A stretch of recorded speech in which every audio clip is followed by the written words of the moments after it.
देखो इसमें हम क्या देखेंगे, आपका मैंने पहले जो पार्ट था उसमें 3 तक हमने कवर अप कर लिया था। रूल नंबर 4, इसमें क्या है, interchanging the 2 consecutive summing points. अगर 2 कॉन्जिक्यूटिव समिंग पॉइंट्स दे रखे हैं, इन दोनों के अगर बीच में कोई ब्लॉक नहीं दे रखा है तो हम इन दोनों को कैसे इंटरचेंज कर सकते हैं, ठीक है। लेकिन ध्यान रखना कि इन दोनों के बीच में कोई ब्लॉक नहीं आना चाहिए। ऐसा ना हो कि यहाँ पे एक G1 ब्लॉक दे दिया हो। अगर 2 समिंग पॉइंट्स क्या हो, आपस में कॉन्जिक्यूटिव कनेक्टेड हो, मतलब एक के बाद एक कनेक्टेड हो, इन दोनों के बीच में कुछ कनेक्टेड ना हो, तो हम क्या कहते हैं, इसे हम कैसे एक्सचेंज कर सकते हैं, ठीक है। तो ये रूल नंबर 4 है हमारा। देखो यहाँ पे कोई एक समिंग, मैंने 2 समिंग पॉइंट्स लिए हैं A और B। हमने A को क्या किया, इनपुट क्या दिया x1, और यहां से इनपुट क्या दे रहे हैं x2। तो हमें जो आउटपुट मिलेगा वो क्या मिलेगा, x1 माइनस x2, क्योंकि यहाँ पे हमने x2 को क्या लिया है, माइनस लिया है। तो ये समिंग होता है, समिंग पॉइंट होता है। तो डिपेंड्स ऑन यू कि आप क्या ले रहे हो। यहाँ पे आपको क्वेश्चन में दिया होगा कि यहाँ पे माइनस साइन है या प्लस साइन है, तो उसके बेसिस पे आपको ये साइन डिसाइड करना होता है। तो यहां से आपने क्या किया, x1 माइनस x2, ठीक है। ये समिंग पॉइंट है तो सम अप कर देगा आपका। हमने इनपुट क्या क्या दिया, x1 और x2। तो यहाँ पे क्या है, ये x1 प्लस है और x2 माइनस है, तो हमें आउटपुट क्या मिल जाएगा, x1 माइनस x2। तो ये जो हमें आउटपुट मिला है, तो B को एज अ इनपुट होगा, ये यही B को एज अ इनपुट मिलेगा क्योंकि इसका आउटपुट इनपुट से इसके कनेक्टेड है, राइट। तो हमें B को हमारा आउटपुट क्या जा रहा है, x1 माइनस x2, और एक और आउटपुट के इनपुट क्या जा रहा है, x1 माइनस x2, और एक और इनपुट क्या है, y।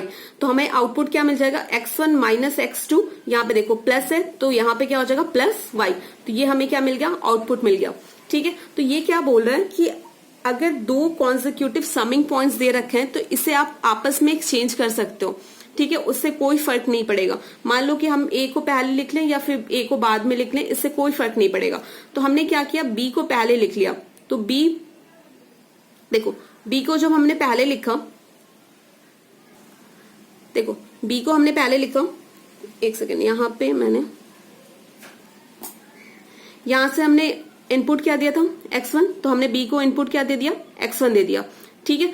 तो लेकिन हमारे जो एक एक्स्ट्रा जो इनपुट कनेक्टेड था B के साथ, वो भी साथ में उठ के आ जाएगा। और हमने B को क्या दिया था, y दिया था। तो इन दोनों का सम करके हमें कितना आउटपुट कितना मिल जाएगा B का, x1 प्लस ys, ठीक है, मिल गया। तो A को हमें इनपुट कितना मिल रहा है, x1 प्लस ys, और एक हमने आउटपुट क्या दे रखा है, माइनस x2, इनपुट क्या दे रखा है, माइनस x2।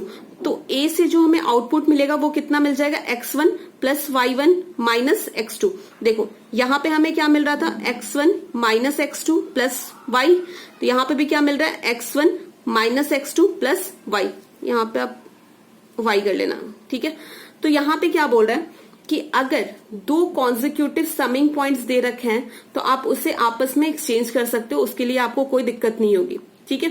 लेकिन आगे चल के अगर बीच में कुछ ब्लॉक आ जाता है तो उसके लिए आपको कुछ एक्स्ट्रा रूल यूज करने पड़ेंगे। लेकिन क्या होता है कि अगर 2 आपस में दिया हो तो इसे आप इंटरचेंज कर सकते हो, ठीक है। तो दोनों केस में हमें क्या मिल रहा है, आउटपुट सेम मिल रहा है, ठीक है।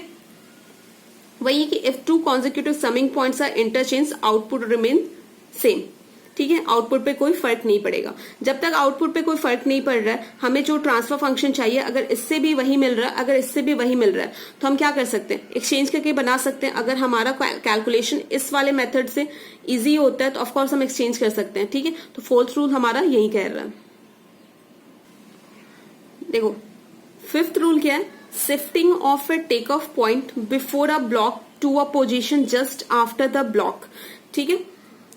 इसमें बोल रहा है कि टेकिंग पॉइंट को हम क्या करेंगे, किसी भी ब्लॉक के बाद में ले जाएंगे, ठीक है। मान लो कि इस ब्लॉक से जो पहले जो टेक ऑफ पॉइंट है, मैंने आपको इससे पहले वाले वीडियो में बता रखा है कि टेक ऑफ पॉइंट क्या होता है, समिंग पॉइंट क्या होता है।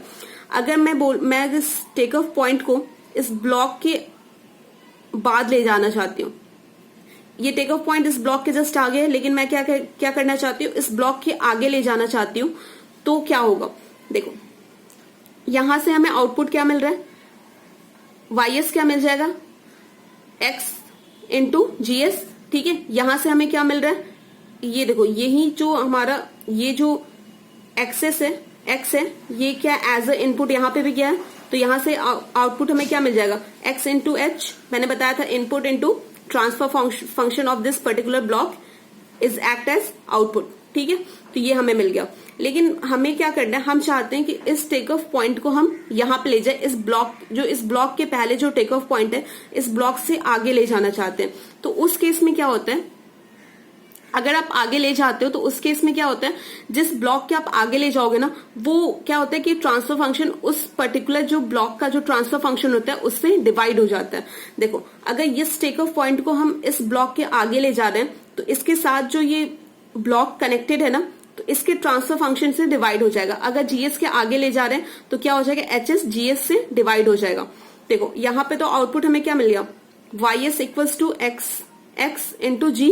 ठीक है, तो यहां पे भी सेम मिलना चाहिए। देखो यहां पे आउटपुट तो वाई एस सेम मिलेगा, एक्स इंटू जी, वाई एस तो हमें सेम मिल रहा है, लेकिन यहां पे जो आउटपुट आएगा वो भी हमें सेम मिलना चाहिए। देखो इस ब्लॉक से हमें इनपुट क्या मिल गया, एक्स इंटू जी, राइट, और ये क्या मिल रहा है, इस ब्लॉक का ट्रांसफर फंक्शन क्या है, एच अपॉन जी। तो आउटपुट क्या हो जाएगा यहां से, input into transfer function of this block क्या हो जाएगा, H S upon G S. तो जी एस कैंसिल आउट हो जाएगा, तो यहां से क्या मिल जाएगा, x S into H S. ठीक है, तो देखो दोनों केसेस में हमारे क्या आउटपुट दोनों सेम आ रहे हैं। यहां से भी वाई एस हमें क्या मिल रहा है, ये मिल रहा है, और यहां से भी जो हमें आउटपुट मिल रहा था वो क्या मिल रहा था, एक्स इंटू एच। यहां से भी आउटपुट हमें क्या मिल रहा है, एक्स इंटू एच। तो कोई फर्क नहीं पड़ता अगर आप टेक ऑफ पॉइंट को इस ब्लॉक के पहले जो टेक ऑफ पॉइंट है अगर इसे आगे ले जाते हो, लेकिन बस आपको एक छोटी सी चीज करनी होगी, जिस आप ब्लॉक को आप आगे, जिस मान लो ये टेक ऑफ पॉइंट जिस ब्लॉक को आप आगे ले जा रहे हो, इस टेक ऑफ पॉइंट को आगे ले जा रहे हो, तो उसके साथ जो ब्लॉक कनेक्टेड होगा, बस ये वाले ब्लॉक्स जिसके आगे आप ले जा रहे हो उससे क्या करना, आपको डिवाइड कर देना है। ठीक है, यहां तक समझ में आया।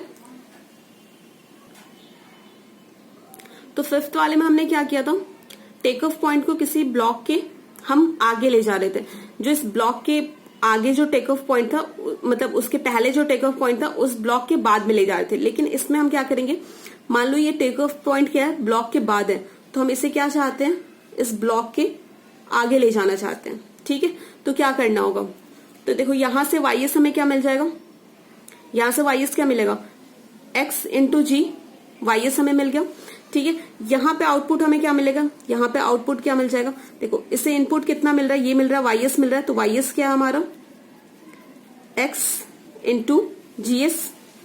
ठीक है, तो आउटपुट क्या मिल जाएगा हमें, x G S into H S. ठीक है, तो हमने क्या कहा कि इस ब्लॉक को हमें क्या इस पॉइंट टेक ऑफ पॉइंट को हमें इस ब्लॉक के आगे ले जाना है।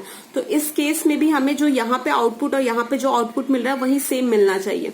ठीक है, तो हमने क्या किया, इस टेक ऑफ पॉइंट को यहाँ पे हम ले गए। देखो यहाँ पे जो टेक ऑफ पॉइंट था, ये टेक ऑफ पॉइंट था, इसे यहाँ पे ले आए।